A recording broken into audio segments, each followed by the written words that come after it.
अस्सलामुअलैकुम सफ़ी न्यूज़ में खुशामदीद। भाई लोग, सऊदी हुकूमत का बेकारियों के खिलाफ तफ्तीश जारी है। गुज़िश्ता हफ्ते से ही ये तफ्तीश जारी हुआ है और तमाम तर सऊदी अरब में जितने भी गदागिर हैं वो गिरफ्तार हो रहे हैं।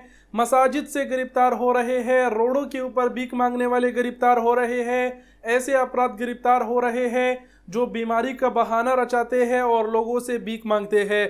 अब ये नहीं कि सऊदी हुकूमत बेचारे भिखारियों को गिरफ्तार कर रहे हैं। मैं इससे पहले वाली वीडियो में भी आप सबको बता चुका हूँ कि सऊदी हुकूमत भिखारियों को इसलिए गिरफ्तार कर रहे हैं।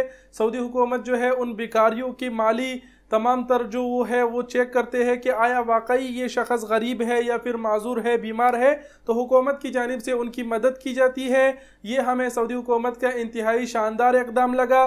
दूसरी बात ये कि जो गदागिरी में मबलूस है, जो लोग वाकई धोखा दही करके लोगों से भीख मांगते हैं, तो ऐसे अपराध को वो गिरफ्तार करके उन्हें जुर्माना करके मुल्क बदर कर देते हैं।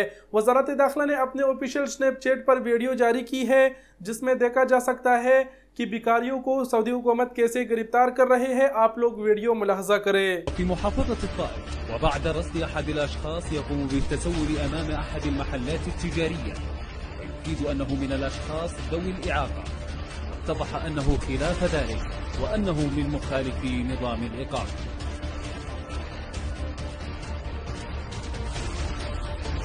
ومن محافظة الطائف إلى محافظة حي العسير، ألقت دوريات الأمن القبض على امرأة وطفلة بعد قيامهما بالتسول أمام محلات تجارية، وتبين بأنهما من إحدى الجنسيات العربية.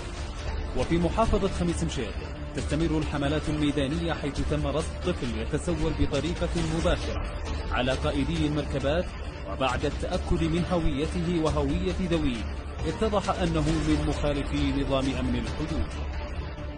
وفي محافظة حي العسير تم القبض على مخالف لنظام أمن الحدود يرافقه طفلة وهو يتسول داخل أحد الجوامع ويطلب المال من المصلين. كما تم القبض على مقيم من الجنسية الآسيوية، وذلك بعد رصده وهو يتسول بطريقة